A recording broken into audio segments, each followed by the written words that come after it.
السلام علیکم ورحمۃ اللہ وبرکاتہ۔ الحمد للہ رب العالمین والعاقبۃ للمتقین والصلاة والسلام علی سید الانبیاء واشرف المرسلین نبینا محمد وعلی آلہ واصحابہ اجمعین، اما بعد فقد قال اللہ تبارک وتعالی فی القرآن المجید والفرقان الحمید: اعوذ باللہ من الشیطان الرجیم، بسم اللہ الرحمن الرحیم، قل لا اسألکم علیہ اجرا الا المودۃ فی القربى، وقال تعالی فی شأن عظمۃ حبیبہ المصطفى: ان اللہ وملائکتہ یصلون علی النبی یا ایہا الذین آمنوا صلوا علیہ وسلموا تسلیما، اللہم صل علی سیدنا محمد وعلی آلہ وصحبہ افضل صلواتک وعدد معلوماتک وبارک وسلم۔ معزز و مکرم حاضرین کرام و سامعین ذوی الاحترام، جیسا کہ آپ حضرات جانتے ہیں کہ یہ مہینہ ماہ رجب المرجب کا ہے اور اس کی بڑی عظمت اور فضیلت ہے۔ گزشتہ جمعوں میں ہم نے سماعت کیا کہ اس مہینے کو اللہ تبارک و تعالیٰ کا مہینہ ہونے کا شرف حاصل ہے۔ وہیں اس مہینے میں ہم دیکھتے ہیں تو نبی پاک علیہ الصلاۃ والسلام کو اللہ تعالیٰ نے معراج عطا فرمائی، وہ اسی مہینے کا واقعہ ہے، تو نبی پاک علیہ الصلاۃ والسلام کو بھی اس سے نسبت حاصل ہے۔ حضرت مولا کائنات علی مرتضیٰ کرم اللہ تعالی وجہ الکریم کی یوم ولادت اسی مہینے میں ہے، تو اس مہینے کو اس سے بھی شرف اور فضیلت حاصل ہوئی، اور اسی مہینے میں عطائے رسول ہند الولی خواجہ اجمیری علیہ الرحمت و رضوان کا عرس مبارک ہے، اس مناسبت سے اس مہینے کو شرف اور عظمت حاصل ہے۔ وہیں ایک اور اہم نام اس مہینے کے آتے ہی لوگوں کے ذہن میں آتا ہے، وہ ہے حضرت سیدنا امام جعفر صادق رضی اللہ تعالی عنہ کا۔ 22 رجب المرجب کو آپ کی نیاز شریف کی جاتی ہے بڑی دھوم دھام سے، جس کو کنڈوں کی نیاز کہا جاتا ہے، یہ آپ ہی کی طرف منسوب ہے۔ اس مہینے میں 15 رجب المرجب کو آپ کا یوم وصال ہے، اسی مناسبت سے آج کچھ ذکر خیر آپ کا ہم سماعت کریں گے اور اپنے قلوب اور ذہنوں کو منور اور مجلہ کریں گے۔ حضرت امام جعفر صادق رضی اللہ تعالیٰ عنہ یہ سید ہے، نبی پاک علیہ الصلاۃ والسلام کی اولاد میں سے ہے۔ ان کا شجرہ نسب یہ ہے کہ حضرت سیدنا امام جعفر صادق آپ فرزند ہیں حضرت امام محمد باقر رضی اللہ تعالیٰ عنہ کے۔ حضرت امام محمد باقر فرزند ہے حضرت علی اوسط امام زین العابدین رضی اللہ تعالیٰ عنہ کے، اور امام زین العابدین فرزند ہے حضرت امام حسین رضی اللہ تعالیٰ عنہ کے، اور حضرت امام حسین فرزند ہے مولا کائنات علی مرتضیٰ شیر خدا حیدر کرار رضی اللہ تعالیٰ عنہ کے، اور آپ داماد ہیں نبی پاک علیہ الصلاۃ والتسلیم کے۔ تو یہ شجرہ نسب حضرت سیدنا امام جعفر صادق رضی اللہ تعالیٰ عنہ کا 4 پشتوں سے 4 واسطوں سے جا کر نبی پاک علیہ الصلاۃ والسلام سے مل جاتا ہے، کیونکہ نبی پاک علیہ الصلاۃ والسلام نے فرمایا کہ اے فاطمہ یا اے علی، اللہ تبارک و تعالیٰ نے میری نسل کو تمہاری پشت میں رکھا ہے، یعنی میرا جو شجرہ چلنے والا ہے، میری جو اولاد آنے والی ہے وہ تم سے آنے والی ہے۔ تو نبی پاک علیہ الصلاۃ والسلام کے دیگر اقوال کی طرف ہم بڑھتے ہیں، تو نبی پاک علیہ الصلاۃ والسلام نے جہاں حضرت سیدہ فاطمہ الزہرا رضی اللہ تعالی عنہ کے اولاد کا مقام اور مرتبہ بتایا ہے، وہیں پر اس بات کو بھی بتایا ہے کہ یہاں سے سیدہ کائنات سیدہ فاطمہ الزہرا رضی اللہ تعالی عنہا سے وہ شجرہ نسب مجھ سے مل جاتا ہے، اور یہ لوگوں کا جو سلسلہ نسب چلتا ہے وہ ددھیال کی طرف سے چلتا ہے، لیکن میری اولاد کا فاطمہ کے بیٹوں کا جو سلسلہ نسب ہے وہ ننھیال کی طرف منسوب ہو جائے گا۔ ان کا شرف، ان کے عزت اور ان کی عظمت جو ہے وہ سیدہ فاطمہ کے ذریعے مجھ تک پہنچے گی، اور اللہ تبارک و تعالیٰ ان کو اولو العزم مقام عطا فرمایا ہے، بہت بڑا مقام میری اولاد کو اللہ تبارک و تعالیٰ نے عطا فرمایا ہے۔ حضرات اہل بیت اطہار میں ہم دیکھتے ہیں تو حضرات اہل بیت اطہار میں اللہ تبارک و تعالیٰ نے بڑی شان اور عظمت والے نفوس قدسیہ کو پیدا فرمایا ہے، اور ہر ایک کی شان جدا گانا ہے. ہر ایک کو اللہ تبارک و تعالیٰ نے علمی جلالت بھی عطا فرمائی ہے اور روحانی مقام بھی اللہ تبارک و تعالیٰ نے عطا فرمایا ہے. حضرت امام جعفر صادق کا آج ہم تذکرہ سن رہے ہیں. تو حضرت امام جعفر صادق رضی اللہ تعالیٰ عنہ کے بارے میں آپ کی سیرت لکھنے والوں نے سبھوں نے لکھا ہے کہ آپ نے کسی مدرسے میں تعلیم حاصل نہیں کی، بلکہ اپنے والد محترم اور اپنے دادا کی صحبت کو آپ نے پایا، اور اللہ تبارک و تعالیٰ نے آپ کو علم لدنی عطا فرمایا. علم لدنی اس علم کو کہتے ہیں جو سینہ بسینہ ٹرانسفر ہوتا ہے. ایک علم ہوتا ہے جو کسب کے ذریعے حاصل کیا جاتا ہے، اساتذہ کی خدمت میں بیٹھا جاتا ہے، کتابوں کے ذریعے اس علم کو حاصل کیا جاتا ہے. ایک علم وہ ہے، اور ایک علم وہ ہوتا ہے جو نظر کے ذریعے پلا دیا جاتا ہے، جو سینے کے ذریعے منتقل کر دیا جاتا ہے. تو آپ کی سیرت لکھنے والے امام جعفر صادق کی لکھتے ہیں کہ حضرت امام جعفر صادق نے کسی استاذ کے پاس زانو ادب طلب طے نہیں کیا، بلکہ جو آپ کو علم اللہ تبارک و تعالیٰ نے عطا فرمایا تھا وہ نبی پاک علیہ الصلاۃ والسلام کا علم تھا، جو سینہ بسینہ اہل بیت اطہار سے ہوتا ہوا چلتا ہوا چلا آ رہا تھا. اب آپ اندازہ کریں کہ یہ علم جو آپ کو مل گیا، اب وہ علم آپ نے کس طرح لوگوں کے درمیان بانٹا ہے، کس طرح لوگوں کے درمیان پھیلایا ہے. نامور وقت کے محدثین، مفسرین، فقہا اور علم سائنس کی ایجاد کرنے والے حضرت جابر ابن حیان رضی اللہ تعالیٰ عنہ کا نام آتا ہے، جس کو انگریزی کتابوں میں گیبن کے نام سے یاد کیا جاتا ہے. وہ گیبن حضرت امام جعفر صادق رضی اللہ تعالیٰ عنہ کا شاگرد ہے. آپ حضرت امام جعفر صادق رضی اللہ تعالیٰ عنہ کے شاگردوں کی فہرست آپ اٹھا کر پڑھیں گے تو ہزارہا شاگردین آپ کے پائے جاتے ہیں، اور ان میں سے کئی ایسے ہیں جنہوں نے کئی علوم کی ایجاد کی ہے اور دنیا میں اپنا ایک نام بنایا ہے. حضرت امام اعظم ابو حنیفہ رضی اللہ تعالیٰ عنہ، آپ کے متعلق آتا ہے کہ آپ نے 400 یا 4000 سے زائد اساتذہ کرام سے علم حاصل کیا. لیکن حضرت امام اعظم ابو حنیفہ فرماتے ہیں کہ میں نے حضرت امام جعفر صادق رضی اللہ تعالیٰ عنہ کے آخری ایام میں 2 سال آپ کی خدمت میں نے حاضری دی، اور میں 2 سال آپ کے پاس علم حاصل کرتا رہا. ان 2 سالوں کے بارے میں امام اعظم ابو حنیفہ فرماتے ہیں، امام اعظم ہے جو سارے اماموں کے امام ہیں، اللہ تبارک و تعالیٰ نے ان کو خود بڑا مرتبہ عطا فرمایا ہے. وہ امام اعظم ابو حنیفہ فرماتے ہیں لولا السنتان لہلک النعمان، اگر مجھے حضرت امام جعفر صادق کے پاس یہ 2 سال نہ ملتے، میں ان کے پاس یہ 2 سال بیٹھ کر علم حاصل نہ کرتا تو اللہ تبارک و تعالیٰ مجھ نعمان ابن ثابت کو ہلاک اور برباد کر دیتا. 400 یا 4000 سے زائد آپ کے اساتذہ ہیں، اس کے باوجود وہ 2 سال جو حضرت امام جعفر صادق کے پاس آپ نے بتائے ہیں، گزارے ہیں، ان پر فخر اور شرف حاصل کرتے ہوئے آپ فرماتے ہیں کہ وہ 2 سال میرے لیے سب سے اہم اور ضروری تھے. اگر وہ 2 سال نہ ملتے تو یہ 400 یا 4000 اساتذہ کا علم ایک طرف تھا، وہ 2 سال میں جو حضرت امام جعفر صادق نے پڑھایا ہے وہی علم ہے جو حضرت امام اعظم ابو حنیفہ کو ایک بلند مقام تک آپ کو پہنچایا ہے. اماموں کا امام آپ کو بننے میں جس نے مدد کی، حضرت امام اعظم فرماتے ہیں وہ 2 سال ہی کی برکت تھی. اور حضرت امام اعظم ابو حنیفہ رضی اللہ تعالیٰ عنہ سے حضرت امام جعفر بے انتہا خوش ہوتے تھے. آپ کے پاس اگر کوئی فتویٰ لینے آتا تو حضرت امام اعظم کے پاس آپ اس کو بھیجتے. حضرت امام اعظم کا فتویٰ ہی حضرت امام جعفر صادق کا فتویٰ ہوتا، اہل بیت اطہار کا فتویٰ حضرت امام اعظم ابو حنیفہ کا فتویٰ ہوتا. یہ مہینہ رجب کا چل رہا ہے، شعبان کے ابتدائی ایام میں حضرت امام اعظم ابو حنیفہ رضی اللہ تعالیٰ عنہ کا یوم وصال ہے. انشاءاللہ اس وقت اگر اللہ تعالیٰ نے زندگی دی ہے تو حضرت امام اعظم کا تذکرہ ہم سماعت کریں گے، کیا آپ کی شان ہے. فی الوقت ہم حضرت امام جعفر صادق رضی اللہ تعالیٰ عنہ کا تذکرہ سماعت کر رہے ہیں. تو حضرت امام جعفر صادق کو اللہ تبارک و تعالیٰ نے بڑا علمی مقام عطا فرمایا ہے. بڑے بڑے لوگ آپ کے پاس آپ کی شاگردی میں آیا کرتے تھے، ہزارہا لوگوں کا مجمع آپ کے پاس آیا کرتا تھا.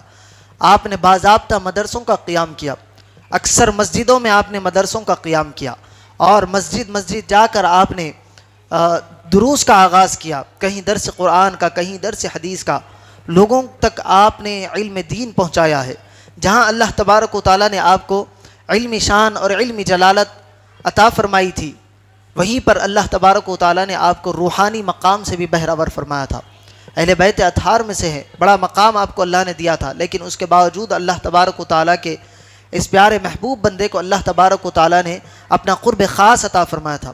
حضرت امام جعفر کے بارے میں آتا ہے کہ آپ مستجاب الدعوات تھے، آپ اللہ کی بارگاہ میں جو معروضہ پیش کر دیتے اللہ تبارک و تعالیٰ اس کو قبول فرما لیا کرتا۔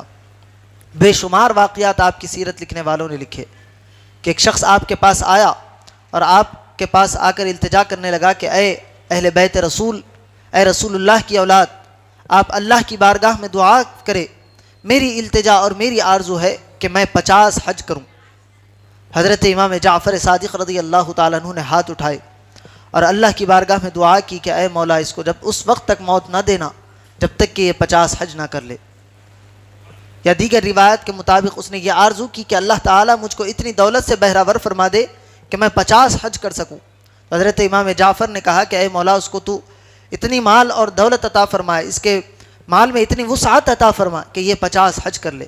وہ فرماتا ہے کہ میں نے مسلسل 50 سال حج کیے، اور اس کے بعد لکھنے والوں نے لکھا کہ جب وہ 51ویں حج کے لیے جا رہا تھا، راستے میں اس کہیں نہر پر وہ غسل کرنے کے لیے رکا اور پانی کا ایک تیز بہاؤ آیا، اس کو پانی میں بہا کر لے گا۔ حضرت امام جعفر صادق کی جو دعا تھی، جو اللہ کی بارگاہ میں آپ نے دعا کی اس کے لیے 50 حج کے لیے، وہ 50 حج مسلسل ہر سال کرتا رہا۔ جب 51ویں سال گیا تو یہاں اس بات سے ہم کو حضرت امام جعفر صادق کے مقام کا اندازہ ہوتا ہے کہ آپ نے جو دعا کی کہ اے اللہ تو اس کو اتنا مال اور اتنی زندگی عطا فرما کہ یہ 50 حج کر سکے، تو جب تک اس کو موت نہ آئی جب تک کہ اس نے 50 حج نہ کر لیے، اور جب اس کی 50 حج مکمل ہوئے تو اللہ تبارک و تعالیٰ نے اس کا وقت مقرر فرما دیا تھا، اللہ تعالیٰ نے اس کو اپنے پاس بلا لیا۔ اور دیگر روایت کی طرف ہم بڑھتے ہیں تو حضرت امام جعفر صادق رضی اللہ تعالیٰ عنہ ایک مرتبہ راستے سے گزر رہے تھے، راستے میں کھجوروں کا باغ تھا، اس پر کھجوریں کچی تھی۔ آپ نے اپنی گردن مبارک کو نیچے کیا اور آہستہ آواز میں کچھ پڑھا، اس کے بعد آپ نے اپنا چہرہ آسمان کی طرف اس جھاڑ کی طرف اٹھایا اور کہا کہ جو اللہ تعالیٰ نے ہمارا رزق تجھ پر رکھا ہے وہ ہم تک پہنچا دے۔ جیسے ہی یہ کہنا تھا وہ جو کھجوریں کچی تھی وہ پک گئی اور وہ کھجوروں کا خوشہ آپ کے قریب تک آ گیا۔ آپ نے خود نے اس کو تناول فرمایا، آپ کے ساتھ جو حضرات تھے آپ نے کہا کہ اس کو تناول کرو، انہوں نے بھی کھایا۔ اس کے بعد ایک شخص تھا، وہ ہر دور میں ایسے لوگ موجود ہوتے ہیں جو کہیں نہ کہیں سے کچھ نہ کچھ اعتراض کرنے پر آمادہ ہوتے ہیں۔ اس نے کہا کہ میں یہ نہیں کھاؤں گا، یہ جادو کے ہے۔ تو حضرت امام جعفر صادق نے فرمایا کہ یہ جادو نہیں ہے، بلکہ اللہ تبارک و تعالیٰ نے ہماری دعا میں وہ اثر رکھا ہے کہ ہم جو دعا مانگتے ہیں اللہ تبارک و تعالیٰ اس کو مقبول کر دیتا ہے۔ تو وہ یہ ماننے کے لیے راضی نہیں تھا۔ حضرت امام جعفر نے کہا کہ میں اگر تجھے کوئی اور دعا کر کے بتاؤں کیا تو اس بات سے راضی ہو جائے گا؟ تو اس نے کہا کہ ہاں۔ تو حضرت امام جعفر نے صادق نے کہا کہ اے اللہ تو اس کو کتا بنا دے۔ حضرت امام جعفر صادق نے جب وہ دعا کی، دیکھنے والوں نے دیکھا کہ اللہ تبارک و تعالیٰ نے اس کی شکل و صورت کو کتے میں تبدیل کر دیا۔ لوگوں نے اس کو وہاں سے ہکال دیا، وہ نکلتے نکلتے اپنے گھر پہنچا۔ جب گھر میں داخل ہوا تو گھر والوں نے بھی کتا سمجھ کر ہکال دیا۔ وہ پلٹ کر پھر حضرت امام جعفر صادق رضی اللہ تعالیٰ عنہ کی بارگاہ میں آیا۔ حضرت امام جعفر صادق رضی اللہ تعالیٰ عنہ نے پھر اللہ کی بارگاہ میں دعا کی کہ اے اللہ یہ جیسا پہلے تھا اس کو پہلے ویسا ہی بنا دے۔ اللہ تبارک و تعالیٰ کے اس پیارے محبوب نے جو ہی دعا کی اللہ تبارک و تعالیٰ نے اس کو پھر سے ویسے ہی شکل و صورت عطا فرما دی۔ تو حضرت امام جعفر صادق نے کہا کہ دیکھ ہمارا یہ مقام ہے، ہم جب اللہ کی بارگاہ میں دعا کرتے ہیں تو اللہ تبارک و تعالیٰ ہماری دعا کو قبول فرما لیتا ہے۔ یہ مقام حضرت امام جعفر صادق رضی اللہ تعالی عنہ کا تھا۔ تو یہ 15 رجب المرجب آپ کے یوم وصال کا دن ہے، اور آپ کی مناسبت سے 22 رجب المرجب کو آپ کی نیاز کی جاتی ہے، جس کو کنڈوں کی فاتحہ کہا جاتا ہے۔ حضرت امام جعفر صادق رضی اللہ تعالیٰ عنہ کو زہر دیا گیا، اور اکثر اہل بیت اطہار کے ائمہ کرام کو زہر ہی کے ذریعے لوگوں نے مقام شہادت تک پہنچایا، کیونکہ حضرات اہل بیت اطہار میں حضرت امام حسن ہو، حضرت امام حسین ہو، حضرت امام زین العابدین ہو، حضرت امام باقر ہو، حضرت امام جعفر صادق ہو، یا ان کی اولاد حضرت امام موسیٰ کاظم ہو، امام علی ہو، امام تقی ہو، یہ جتنی اہل بیت اطہار کی فہرست ہے ان کو اللہ تبارک و تعالیٰ نے ایک اعلیٰ مقام عطا فرمایا تھا، لوگوں کے قلوب میں ان کی محبت کو اللہ تبارک و تعالیٰ نے پیوستہ فرمایا تھا۔ بنو امیہ والوں کی حکومت تھی، حکومت کسی اور کی تھی، لیکن جو بادشاہ تھا، بادشاہ کو سے لوگ اتنی محبت نہیں کیا کرتے تھے، بادشاہ کا لوگ اتنا ادب نہیں کیا کرتے تھے جتنا ان حضرات کا ادب کیا کرتے تھے۔ تو لوگوں کے اندر بغض اور حسد بھرا ہوا تھا۔ بادشاہ یہ دیکھتا تھا کہ میں اس سلطنت کا مالک ہوں، میری یہاں پر حکومت ہے، لیکن دیکھتا ہوں کہ کونا نشین حضرت ہے جو اللہ کی عبادت میں مصروف رہتے ہیں، اور لوگ ان کے پاس جوق در جوق جاتے ہیں، لوگ ان سے محبت کرتے ہیں، ان سے مودت رکھتے ہیں، کیونکہ اللہ تبارک و تعالیٰ نے قرآن میں ان کی محبت کو واجب قرار دیا۔ اللہ کے حبیب صلی اللہ علیہ وسلم نے اللہ نے فرمایا کہ اے حبیب آپ فرما دیجئے لا اسألکم علیہ اجرا، میں نے تم تک جو اسلام کی تبلیغ کی ہے، جو دین پہنچایا ہے، اس پر میں تم سے کوئی اجرت نہیں چاہتا، کوئی اجر نہیں چاہتا، کوئی معاوضہ نہیں چاہتا، الا المودۃ فی القربى، بس چاہتا ہوں تو یہ چاہتا ہوں کہ تم میرے رشتہ داروں سے، میرے قریبی رشتہ داروں سے، میری قربت رکھنے والوں سے، میری اولاد سے محبت کرو۔ یہ اللہ تبارک و تعالیٰ نے قرآن میں حکم عطا فرمایا تھا۔ تو اسی حکم پر عمل کرتے ہوئے لوگ اہل بیت اطہار سے بے انتہا محبت کیا کرتے تھے۔ جب آپ حرم کے اندر داخل ہو جاتے تو لوگ راستہ چھوڑ کر آپ کو راستہ دے دیتے، یعنی جب لوگ طواف میں مصروف ہوتے، بادشاہ بھی آتا تو لوگ طواف کو نہ روکتے، اس کو کوئی بھاؤ نہ دیتے، لیکن جب حضرت امام جعفر صادق رضی اللہ تعالیٰ عنہ یا دیگر ائمہ اہل بیت آتے تو لوگ اپنے راستوں سے ہٹ کر آپ کو خانہ کعبہ تک کا راستہ دیا کرتے تھے۔ یہ مقام، یہ شرف بادشاہ دیکھا کر رہا تھا، اور اب اس کے دل میں آیا بغض و حسد کہ حضرت امام جعفر صادق رضی اللہ تعالیٰ عنہ کو کسی طرح ہم ختم کر دے۔ ایک بار اس نے یہ ارادہ کیا کہ میں امام جعفر صادق رضی اللہ تعالیٰ عنہ کو اپنے دربار میں بلاؤں گا، اور اپنے وزراء میں سے کہا کہ جلاد کو بلاؤ اور اس کو یہ حکم دو کہ جب حضرت امام جعفر صادق یہاں آ جائے اور جب وہ میرے قریب ہو تو میں اپنے سر کے پاس ہاتھ لے جاؤں گا، جب میرا ہاتھ میرے سر کے پاس چلے جائے تو یہ آرڈر ہوگا کہ حضرت امام جعفر صادق رضی اللہ تعالیٰ عنہ کی گردن اڑا دی جائے۔ حضرت امام جعفر صادق رضی اللہ تعالیٰ عنہ کو اس نے اپنے دربار میں طلب کیا۔ روایت میں آتا ہے کہ اس کا دربار دمشق میں تھا، ملک شام میں، اور مدینے میں حضرت امام جعفر صادق رہا کرتے تھے۔ محض اس لیے کہ حضرت امام جعفر صادق کو تکلیف ہو، ان کو تکلیف پہنچے، اسی لیے بارہا خلیفہ منصور جو تھا، بادشاہ تھا، وہ حضرت امام جعفر صادق کو اپنے دربار میں بلایا کرتا تھا۔ آپ سوچے اس وقت ایک ملک سے دوسرے ملک جانا، اس وقت کی جیسی سہولتیں نہیں ہیں، نہ پلین تھا، نہ ٹرین تھی، نہ کاریں تھی، نہ بسیں تھی۔ اس وقت کا سفر گھوڑوں پر یا اونٹ پر یا خچر پر ہوا کرتا تھا۔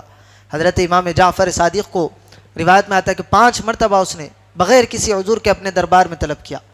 حضرت امام جعفر صادق جاتے گئے۔ ایک مرتبہ جب اس نے یہ ارادہ کر لیا کہ جب میرے دربار میں آئے تو میں آپ کا کام تمام کر دوں، اللہ تبارک و تعالیٰ کی مشیت دیکھے آپ حضرت امام جعفر صادق رضی اللہ تعالیٰ عنہ پہنچے خلیفہ منصور کے دربار میں۔ خلیفہ کا یہ حکم تھا کہ پہنچے تو گردن اڑا دینا، لیکن دیکھنے والوں نے دیکھا، جو وزراء اس کے بیٹھے ہوئے تھے، جیسے ہی حضرت امام جعفر صادق اس کے محل میں داخل ہوئے، بادشاہ کے چہرے کا رنگ اڑ گیا، پریشانی کے عالم میں ہو گیا، ہیبت اس کے چہرے پر طاری ہو گئی، اپنے تخت سے اٹھا، کرسی سے اٹھا، حضرت امام جعفر صادق کا استقبال کیا، آپ کے ہاتھ کو پکڑ کر تخت تک لے کر آیا، اپنے بازو میں آپ کو بٹھا لیا، بڑا ہی ادب اور احترام کیا، اور اس کے بعد حضرت امام جعفر صادق سے پوچھنے لگا کہ اگر کوئی حکم ہو تو اس حکم پر عمل کیا جائے۔ حضرت امام جعفر صادق نے کہا کہ تم مجھ کو بغیر کسی کام کے اپنے محل میں بلا لیتے ہو، ہم اللہ کی عبادت کرنے والے ہیں، ہم اللہ والے ہیں، اگر تم یہاں پر بلاتے ہو تو سفر کی صعوبتیں اور مشکلیں ہوتی ہے اور اللہ کے ذکر سے غفلت ہو جاتی ہے، ہم یہ چاہتے ہیں کہ تم ہمیں یہ تکلیفیں نہ دو، بلکہ ہمیں ہمارے حال پر چھوڑ دو، ہم اللہ کی عبادت کرتے ہوئے کونے میں بیٹھ کر اپنی زندگی بسر کر دینا چاہتے ہیں۔ حضرت امام جعفر صادق نے یہ کہا تو خلیفہ منصور نے کہا کہ میں آپ کو آئندہ یہ تکلیف اور یہ زحمت نہیں دوں گا، آپ جا سکتے ہیں۔ حضرت امام جعفر صادق رضی اللہ تعالیٰ عنہ اس کے دربار سے نکلے، جب آپ چلے گئے بادشاہ خوف کے عالم میں بے ہوش ہو گیا، اس کو اس کے محل تک پہنچا دیا گیا۔ جب اس کو ہوش میں آیا، جب وہ پلٹ کر اپنے تخت پر آیا تو اس کے وزراء نے پوچھا کہ تم نے تو یہ حکم دیا تھا کہ جب حضرت امام جعفر صادق آئے تم ہم کو اشارہ کرو گے اور ہم ان کو ختم کر دیں گے، لیکن ہم نے دیکھا کہ تم تعظیم سے اٹھ کھڑے ہوئے، تم ان کا استقبال کیے، لا کر اپنی نشست پر ان کو بٹھائے اور بڑا ہی ادب اور احترام ان کا کیا، معاملہ کیا تھا؟ تم تو بڑی باتیں کر رہے تھے۔ حضرت امام جعفر صادق کے جانے کے بعد وہ خلیفہ کہتا ہے، بادشاہ، کہ جب حضرت امام جعفر صادق میرے محل میں آئے تو میں نے دیکھا کہ ان کے پیچھے ایک بہت بڑا اژدہا تھا اور وہ اپنے منہ کو کھولا ہوا تھا، اور اس کا منہ اتنا بڑا تھا کہ ایک جبڑا اس کا میرے محل کے نیچے تھا تو ایک جبڑا اس کا میرے محل کے اوپر تھا۔ اس نے اپنے منہ کو پورا محل کے اوپر تان دیا تھا اور یہ زبان حال سے یہ کہہ رہا تھا کہ اگر حضرت امام جعفر صادق کو ذرا برابر بھی تکلیف ہو جائے تو میں تجھے تیرے محل سمیت نگل لوں گا۔ جب اس نے یہ دیکھا تو خوف و ہراس اس پر طاری ہو گیا۔ اس نے کہا کہ میں آپ کو آئندہ تکلیف اور زحمت نہیں دوں گا، آپ جا سکتے ہیں۔ یہ مقام اللہ تبارک و تعالیٰ نے روحانی طور پر حضرت امام جعفر صادق رضی اللہ تعالی عنہ کو عطا فرمایا تھا۔ بے شمار آپ کی کرامتیں، بے شمار آپ کے علمی کام اللہ تبارک و تعالیٰ نے آپ سے لیے۔ حضرت امام جعفر صادق رضی اللہ تعالیٰ عنہ، آپ کی جو نیاز کی جاتی ہے بڑی مشہور آپ کی نیاز ہے، بڑے اقوال آپ کے ملتے ہیں۔ حضرت امام جعفر صادق رضی اللہ تعالیٰ عنہ فرماتے ہیں کہ خاموشی انسان کے لیے فائدہ مند چیز ہے۔ انسان جب جتنا خاموش رہتا ہے وہ اس کے لیے فائدہ ہوتا۔ جب انسان بیکار کی گفتگو میں، لغو باتوں میں پڑ جاتا ہے تو بیکار کے باتوں سے اس کے تو وقت کا اسراف ہوتا ہے، کیونکہ وقت ایک ایسی چیز ہے جو ہاتھ سے چلے جائی تو واپس نہیں آتی۔ دولت جائے واپس آ سکتی ہے، شہرت جائے تو انسان شہرت کو بھی دوبارہ حاصل کر سکتا ہے، اور کوئی اور چیز اس کے ہاتھ سے چلی جائے وہ محنت کر کے اس کو دوبارہ حاصل کر سکتا ہے، لیکن ایک وقت ایسی چیز ہے جو چلے جائے، جو عمر آپ کے ہاتھ سے گزر جائے وہ پلٹ کر واپس نہیں آ سکتی۔ وقت اللہ تعالیٰ نے آپ کو دیا ہے تو اس کا بہترین آپ استعمال کریں، اللہ تبارک و تعالیٰ کی یاد اور یافت میں اس کو گزارے، اللہ تبارک و تعالیٰ کے قریب ہونے میں اس وقت کو گزارنے کی کوشش کرے۔ حضرت امام جعفر صادق رضی اللہ تعالیٰ عنہ فرماتے ہیں کہ فضول باتوں میں اپنے وقت کو اسراف نہ کرو، کیونکہ وقت کے متعلق بڑی اہمیت قرآن اور حدیث میں بتائی گئی ہے۔ وقت آپ بے فضول کے وقت کا اسراف کرتے ہیں یہ گناہ بھی ہے، اور جو بندہ اپنے وقت کا صحیح استعمال کرتا ہے اللہ تبارک و تعالیٰ اس کو پھر اس وقت کے صحیح استعمال کرنے کی بدولت اعلیٰ مقام سے بھی عطا فرماتا ہے۔ اگر کوئی بندہ دنیا حاصل کرنے میں وقت صرف کرے، دنیا میں محنت کرے، کوشش کرے اور اس کے اندر لگا رہے تو اللہ تبارک و تعالیٰ اس کو دنیا میں عزت بھی عطا فرماتا ہے، مال و دولت سے بھی سرفراز فرماتا ہے۔ اگر کوئی وقت آخرت کے حاصل کرنے کے لیے وقت گزارے، اللہ کی یاد اور یافت میں مصروف ہو جائے تو اللہ تبارک و تعالیٰ اس کے دین اور دنیا کی تقدیریں بدل دیتا ہے، دین میں بھی اس کے لیے آسانیاں پیدا فرما دیتا ہے، پھر آخرت میں جو اس کے بعد کی منازل ہے وہ بھی اللہ تبارک و تعالیٰ اس کے لیے آسان فرما دیتا ہے۔ تو وقت کی قدر کو جانے، وقت کی اہمیت کو پہچانے۔ وقت ایک بار چلا جائے پھر دوبارہ ہاتھ کو نہیں آتا، اور خاموش رہا کرے، خاموشی بھی ایک عبادت ہے۔ نبی پاک علیہ الصلوۃ والسلام نے فرمایا من سکت نجا، او کما قال من صمت نجا، جو خاموش رہا، جو چپ رہا وہ نجات پا گیا۔ کیوں؟ جب آپ بیکار کی باتیں کرتے ہیں، فضول گوئی کرتے ہیں، آپ کے گناہوں میں ملوث ہونے کا اندیشہ ہوتا ہے، بات نکلتے نکلتے کسی کی غیبت اور چغلی تک چلے جاتی ہے، جھوٹ اس کے اندر شامل ہو جایا کرتا ہے۔ تو یہ جتنا بندہ فضول گوئی سے بچے گا، خاموشی کو اختیار کرے گا، اتنا ہی وہ بندہ گناہوں سے بچتا رہے گا۔ اور جو بندہ خاموش رہتے ہوئے اللہ تعالیٰ کا ذکر کرتا ہے، روایتوں میں آتا ہے کہ اللہ تبارک و تعالیٰ لوگوں کے دل میں اس کا رعب اور ہیبت ڈال دیتا ہے، لوگ اس سے ڈرتے ہیں، لوگ اس کو بہترین انسان سمجھتے ہیں۔ کس کو؟ جو خاموشی کو اختیار کرتا ہے، اور خاموشی کو اختیار جو کرتا ہے پھر اس کے متعلق بھی لوگ بدگمانی میں مبتلا ہو جاتے ہیں۔ یعنی جو انسان خاموش ہے تو ہم یہ سمجھنے لگتے ہیں کہ بڑا تکبر اس کے اندر ہے، دیکھو کسی سے بات بھی نہیں کرتا۔ ایسا بھی نہیں ہونا چاہیے کہ خاموشی ایسی ہو کہ ہم کسی کو منہ نہ لگائیں۔ آپ کے پاس کوئی آئے اس سے اتنی گفتگو اور کلام کرے جس سے وہ راضی ہو جائے۔ اگر بیکاری کی باتیں کرتا ہے تو پھر آپ خاموشی کو اختیار کریں، اس سے اپنی نشست کو الگ کر لے۔ یہ بہترین باتیں ہیں جو حضرت امام جعفر صادق نے فرمایا کہ انسان کو چاہیے کہ وہ خاموشی کو اختیار کرے، ہمیشہ خاموش رہا کرے۔ حضرت امام جعفر صادق رضی اللہ تعالیٰ عنہ فرماتے ہیں اللہ تمہیں کسی نعمت سے نوازے اور تم اس پر ہمیشگی چاہو، یعنی وہ نعمت تمہارے پاس ہمیشہ برقرار رہے، تو اس پر زیادہ سے زیادہ تم اللہ تبارک و تعالیٰ کا شکر ادا کرو۔ نعمت کے ملنے پر اللہ کا شکر ادا کرو، وہ نعمت تمہارے ہاتھ سے نہیں جائے گی بلکہ تمہارے پاس ہمیشہ کے لیے برقرار رہے گی۔ حضرت امام جعفر صادق رضی اللہ تعالیٰ عنہ فرماتے ہیں اگر تمہیں رزق میں تاخیر محسوس ہو، یعنی رزق دیر سے ملتا ہو یا رزق کے آنے میں کوئی مصیبت ہوتی ہو، تو استغفار یعنی استغفر اللہ کی کثرت کیا کرو۔ یہ استغفار تمہاری پریشانیوں کو، مصیبتوں کو ٹال دیتا ہے اور تمہارے راستوں کو کھول دیتا ہے۔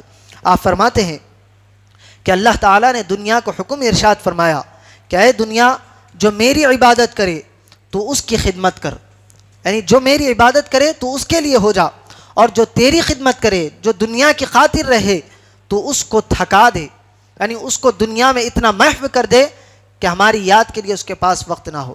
آج دیکھیں ہم دنیا کمانا چاہتے ہیں، کتنے ایسے ہیں جو اللہ کے لیے وقت نکالتے ہیں، جو اللہ تبارک و تعالیٰ کے لیے وقت نکالتا ہے اللہ تبارک و تعالیٰ اس کے لیے آسانیاں پیدا فرماتا ہے، اس کے رزق میں برکت دی جاتی ہے، اس کے وقت میں برکت دی جاتی ہے، اس کے لیے آسانیاں پیدا کی جاتی ہے۔ اور جو بندہ صرف دنیا کے لیے نکل جاتا ہے، جو صرف دنیا میں محو ہو جاتا ہے، نہ اس کو عبادت میں لذت آتی ہے، نہ اس کو عبادت کے لیے وقت ملتا ہے۔ کیونکہ اللہ تبارک و تعالیٰ اس کو اسی دنیا میں مبتلا کر دیتا ہے اور وہ مرتے دم تک اسی میں مبتلا ہو کر رہ جاتا ہے۔ کل میدان محشر میں پہنچے گا تو اس کو پتہ چلے گا کہ جو دنیا کے وہ پیچھے بھاگ رہا تھا وہ دنیا اس کے کوئی کام آنے والی نہیں ہے۔ تو جو بندہ اللہ کی عبادت کرتا ہے پھر اللہ تبارک و تعالیٰ دنیا کو اس کے قدموں میں ڈال دیتا ہے۔ یہ اللہ تبارک و تعالیٰ کا قانون ہے۔ آگے آپ فرماتے ہیں کہ صدقے کے ذریعے رزق میں اضافہ اور زکوٰۃ کے ذریعے اپنے مالوں کو محفوظ کرو۔ جتنا صدقہ دو گے اللہ تعالیٰ تمہارے رزق میں اضافہ فرمائے گا۔ تم صدقہ نکالو گے اپنے مال میں سے اللہ تعالیٰ تمہارے مال کی حفاظت فرمائے گا۔ مال کی حفاظت اس طرح نہیں کہ ایک چوکیدار کو مقرر فرما دے گا۔ مال کی حفاظت یہ نہیں ہے کہ مال چوری ہو جائے۔